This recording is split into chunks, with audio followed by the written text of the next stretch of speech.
Hello student, हम पढ़ रहे थे कला शिक्षा के अंतर्गत राजस्थान की चित्रकला शैली। राजस्थान की चित्रकला शैली के अंतर्गत हमने मेवाड़ चित्रकला शैली देख लिया था, मेवाड़ के बारे में, और मारवाड़ चित्रकला शैली जो है वो भी देख चुके थे हम। तो आगे जो बाकी था वो है हमारा ये हाड़ौती चित्र शैली और धुंधार शैली और किशनगढ़ शैली बाकी रह गया था। तो आज हम इसके बारे में देखेंगे, ठीक है। तो पहला है हमारा हाड़ौती चित्र शैली। हाड़ौती चित्र शैली के अंतर्गत सबसे पहली बात आ जाती है कि हाड़ौती के अंतर्गत कौन कौन से क्षेत्र आते हैं। तो कोटा, बूंदी, बारा, झालावाड़, ये सारे ही जो क्षेत्र हैं वो किसके अंतर्गत आते हैं, हाड़ौती के अंतर्गत आते हैं। अब हाड़ौती जो चित्र शैली है इसमें जो प्रमुख जो इसके आरंभिक जो शैली के केंद्र रहे वो कौन कौन से रहे, कोटा और बूंदी रहे। कोटा और बूंदी जो इसके आरंभिक चित्र शैली के जो है आरंभिक केंद्र रहे, और साथ ही साथ में इसकी उपभाषा जो है उपभाषा नहीं, उपशैली है ना, उपशैली जो है उसके जो केंद्र माने जाते हैं वो भी कोटा और बूंदी को ही माना जाता है। और ये जो शैली है, मतलब जो हाड़ौती शैली रही, ये हमेशा ही क्या है, मुगल जो कोटा था ना वो अधिकतर मुगल शासकों के संपर्क में था। तो कोटा अधिकतर मुगल शासकों के संपर्क में होने के कारण तो हाड़ौती जो शैली है उस पर मुगल जो है कला उसका काफी प्रभाव पड़ा है। यानी कि मुगल चित्र जो शैली है उसका प्रभाव जो है वो हाड़ौती चित्र शैली पर काफी देखने को मिला।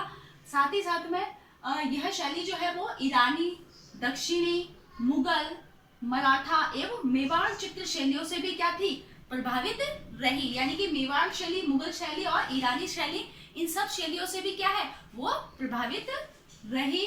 और इस शैली के अंतर्गत यानी कि जो हाड़ौती चित्र शैली है इसका जो विशेष जो चित्रण इसमें किया जाता था वो किसका था, पशु पक्षियों के चित्र जो है, इसी के लिए इस शैली को महत्व दिया जाता है सबसे ज्यादा, कि जिस शैली में ज्यादा से ज्यादा पशु पक्षी के चित्र चित्रित किए जाते हैं वो कौन सी शैली है, तो हाड़ौती शैली है, ठीक है। तो हाड़ौती चित्र शैली के अंतर्गत सर्वाधिक पशु पक्षियों का चित्रण किया जाता है।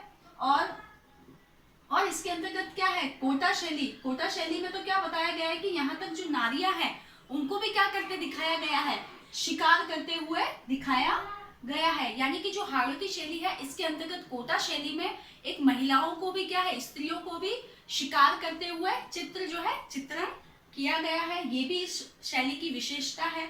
और हाड़ौती चित्र शैली के जो विषय है वो वल्लभ संप्रदाय से प्रेरित रहे हैं। यानी कि इसमें कौन से संप्रदाय है, वल्लभ संप्रदाय के अंतर्गत जो है विषय वस्तु उससे संबंधित जितने भी जो चित्र रहे उन सब का भी क्या है इसमें शैली में चित्रण किया गया है। इसीलिए ये वल्लभ संप्रदाय से भी क्या रही, प्रभावित रही, ठीक है, हाड़ौती शैली।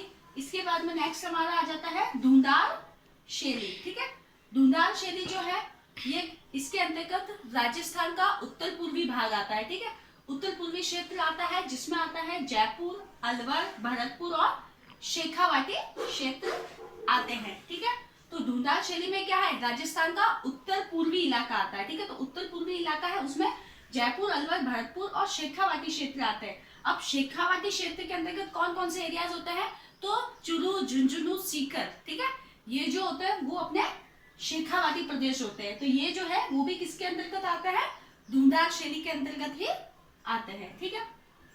अब यहाँ पर जो है धुंधार शैली के अंतर्गत जो स्वर्ण काल माना जाता है वो किस शासक के शासन काल को माना जाता है, तो सवाई प्रताप सिंह का जो काल है, ठीक है। सवाई प्रताप सिंह का जो काल है जो कि कहाँ के है, जयपुर के, ठीक है। तो जयपुर शैली का स्वर्ण काल माना जाता है। जयपुर शैली का स्वर्ण काल इसीलिए माना जाता है क्योंकि ये जो प्रताप सिंह रहे, सवाई प्रताप सिंह, ये कहाँ के राजा रहे, जयपुर के राजा रहे, ठीक है। इसलिए जयपुर शैली का जो स्वर्ण काल है वो इनके समय को माना जाता है, सवाई प्रताप सिंह के समय को, ठीक है। और इस चित्र शैली की जो विशेषता है वो ये है कि इस शैली में जो चित्र चित्रित हुए थे वो है ये आदम कद, ठीक है। आदम कद का जो चित्र है, आदम कद का जो चित्र है वो इस शैली की क्या है, अपनी एक निजी विशेषता है, मतलब, ठीक है। तो धुंधार शैली की अपनी निजी विशेषता अगर पूछी जाए तो क्या है, आदम कद का चित्र, ठीक है। आदम कद का चित्र इसकी एक अपनी निजी विशेषता है।